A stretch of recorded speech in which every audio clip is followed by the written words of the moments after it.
औज़ुबिल्लाहिमिनश्शैतानिर्रजीम बिस्मिल्लाहिर्रहमानिर्रहीम। आज हम करने जा रहे हैं CS 506 final term preparation web design and development की। आज की वीडियो में मैं आपको सब्जेक्टिव टाइप के क्वेश्चंस करवाऊंगी जो कि पेपर के लिहाज से बहुत इंपॉर्टेंट हैं। तो let's move to the question number 1। Question number 1 क्या है हमारे पास? What is the difference between get header name and get header names method of HTTP servlet request? इसका क्या आंसर है? Get header name take a string parameter and return the value of specific header name in the request, while get header names return an enumeration of all header names present in the request. उसके बाद move करते हैं हम अपने question number 2 की तरफ।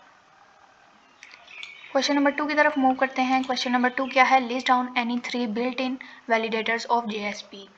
3 built in validators of JSP are required, number 2 length, number 3 format. इसके अलावा भी बहुत से बिल्ट इन वैलिडेटर्स हैं, जिस तरह ईमेल हो गया, क्रेडिट कार्ड हो गया, लेकिन यहाँ पर हमें उन्होंने 3 बिल्ट इन वैलिडेटर्स बोले हैं तो हम 3 लिखेंगे। Then move to the question number 3। Write down the names of all possible forms of response redirection in Java servlets. तो इसका आंसर है client side redirection using response dot send redirect.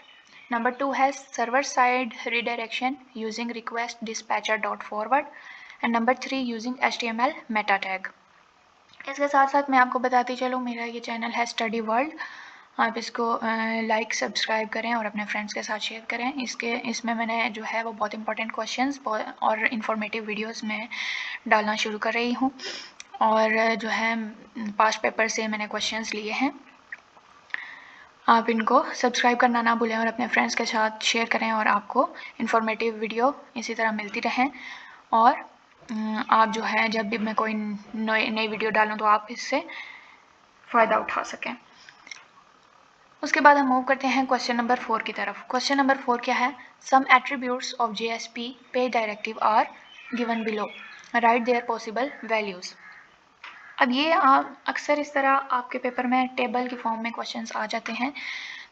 तो इसी तरह ये भी क्वेश्चन है, एट्रीब्यूट्स आपको गिवन होंगे, पॉसिबल वैल्यूज़ आपने इसकी लिखनी होंगी, ठीक है। तो एट्रीब्यूट्स में लैंग्वेज गिवन है, तो लैंग्वेज क्या है? JSP की लैंग्वेज क्या है? जावा, तो उसके आपने आगे लिख देना है जावा।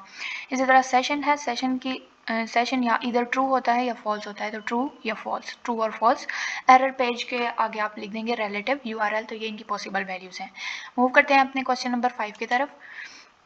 List down 5 operators that can be used as arithmetic operators in EL. EL stands for expression language. इसका आंसर क्या है? 5 arithmetic operators in EL are number 1 addition यानी प्लस, 2 subtraction यानी माइनस, नंबर 3 मल्टीप्लिकेशन। मल्टीप्लिकेशन को हम EL expression के जो है अंदर स्टैटिक साइन के साथ डिनोट करते हैं। नंबर 4 डिवीजन, इसको हम स्लैश के साथ डिनोट करते हैं। नंबर 5 मॉडुलस, जो कि हमारे पास परसेंटेज साइन के साथ डिनोट किया जाता है। उसके बाद हम मूव करते हैं क्वेश्चन नंबर 6 की तरफ। क्वेश्चन नंबर 6 क्या है? During a thread life cycle it passes through different states, write down the names of 3 states of threads. इसका आंसर क्या है? 3 states of threads are given below, new state, ready state, running state, dead state, thread joining. अब हमारे पास बहुत सी states होती हैं, 5 states होती हैं इसकी थ्रेड लाइफ साइकिल की, लेकिन मैंने यहाँ पे सारी लिख दी हैं, आप अच्छे से देख लीजिएगा।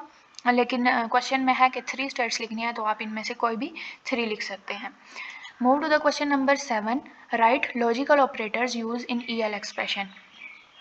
आपने क्या करना है? लॉजिकल ऑपरेटर्स लिखने हैं जो कि EL एक्सप्रेशन के अंदर यूज़ होते हैं। तो हमारे पास 3 लॉजिकल ऑपरेटर्स होते हैं, कौन कौन से? एंड, और नॉट, ठीक है। एंड को हम एम्परसेंड के साथ डिनोट करते हैं, डबल एम्परसेंड के साथ, और को हम डबल लाइन के साथ, और नॉट को हम नॉट साइन के साथ करते हैं। Move to the question number 8। Write the syntax of HTML comments in JSP comments and JSP comments, ठीक है। तो इसका आंसर आप देख सकते हैं, यहाँ पे क्लियर डिफरेंस है इनमें। HTML कमेंट को हम इस तरह डिनोट करते हैं, और JSP कमेंट्स को यूँ परसेंटेज भी साइन हम इसके अंदर भी यूज़ करते हैं, ठीक है। इसको सिंटैक्स को अच्छे तरह देख सकिए। उसके बाद हम मूव करते हैं क्वेश्चन नंबर 9 की तरफ। क्वेश्चन नंबर 9 क्या है? What are 3 steps to create or on custom tags. 3 steps to create or on custom tags are as under. Create a tag handler class. Number 2, define the tag in TLD file. And number 3, use the tag in JSP page. JSP stand for Java Server Pages. Okay. Let's move to the question number 10. What is the function of double range validator? Answer क्या है इसका? It ensures that a user entered decimal value lies within a specific minimum or maximum range. It throws the validation error if the value is less than minimum or greater than maximum. यानी ये double range जो validator है ये क्या check करता है कि जो रेंज गिवन है उसके अंदर वैल्यू है या नहीं है. तो ये वैलिडेशन एरर थ्रो करता है अगर उसमें वैल्यू रेंज के अंदर नहीं होती. Move to the question number 11. Write whether these are static or dynamic web pages in the table. सबसे पहले मैं आपको बताती चलूँ जो डायनामिक का नाम से ही पता चल रहा है कि change that can be changed and static mean fixed.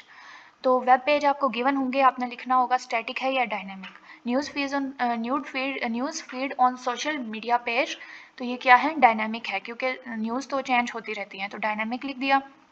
Rules and instruction web page, instructions जो हैं वो फिक्स होती हैं, रूल्स फिक्स होते हैं, तो ये स्टैटिक है. शॉपिंग कार्ट पेज ये डायनामिक है. Let's move to the question number 12. What do you know about page-centric approach? Page-centric approach क्या है? A web application that is a collection of JSPs is called page-centric approach. This approach is represented as follows. किस तरह हम इसको represent करते हैं? User, दरमियान में आ जाता है JSP और फिर डेटाबेस. ठीक है. क्वेश्चन नंबर 13 है list down any 3 event generators and event handlers. ठीक है. 3 इवेंट जनरेटर्स में हमारे पास आ जाता है माउस, बटन्स और कीज. 3 इवेंट हैंडलर्स कौन से हैं? Windows listener, focus listener, item listener. ठीक है. लिसनर के स्पेलिंग यहाँ पर हम जो है वो गलती से गलत लिखने गए हैं, हम इसको चेंज कर लेते हैं यहाँ पर. ठीक है. उसके बाद हम मूव करते हैं क्वेश्चन नंबर 14 की तरफ. Write 3 characteristics of writing simple tags. 3 characteristics लिखनी है किसकी? सिंपल टैग्स की. तो 3 characteristics of writing simple tags in JSP are as under. Start and end of tag, no body is specified within tag, no attributes are defined. यानी start और end हम tag का लिखते हैं, कोई उसकी बॉडी नहीं होती, कोई एट्रीब्यूट्स नहीं होते. इसके मैंने एग्जांपल भी आपको दे दिया ताकि आपको सही क्लियरली समझ आ जाए. For example my tag colon hello and angle brackets close. ठीक है. तो स्टार्ट ये एंगल ब्रैकेट से स्टार्ट किया, एंगल ब्रैकेट से क्लोज किया, स्लैश और एंगल ब्रैकेट से क्लोज किया. माई टैग कॉलन हेलो हमने इसके अंदर लिखा, ना तो इसकी कोई बॉडी है ना ही इसके कोई एट्रीब्यूट्स है. तो हम मूव करते हैं अपने क्वेश्चन नंबर 15 की तरफ जो कि आज के लेक्चर का हमारा लास्ट क्वेश्चन है. What are the relational operators which are used in EL expression. Relational operators कौन से हैं EL एक्सप्रेशन के अंदर? Equal to, not equal to, less than, greater than, less than और इक्वल टू, ग्रेटर देन और equal to. तो ये हमारे पास 6 रिलेशनल ऑपरेटर्स हैं जो कि EL एक्सप्रेशन के अंदर यूज़ किए जाते हैं. इसके साथ जो है हमारी वीडियो आज की ख़त्म होती है. अगर आपको किसी भी क्वेश्चन में कोई कन्फ्यूजन है तो आप कमेंट सेक्शन में पूछ सकते हैं. लाइक करें, सब्सक्राइब करें, शेयर करें मेरे चैनल को और मुझे सपोर्ट करें, और ताकि हर आने वाला जो है वीडियो आपको नोटिफाइड, आपको नोटिफिकेशन उसका मिलता रहे. Thank you so much. Thank you for watching.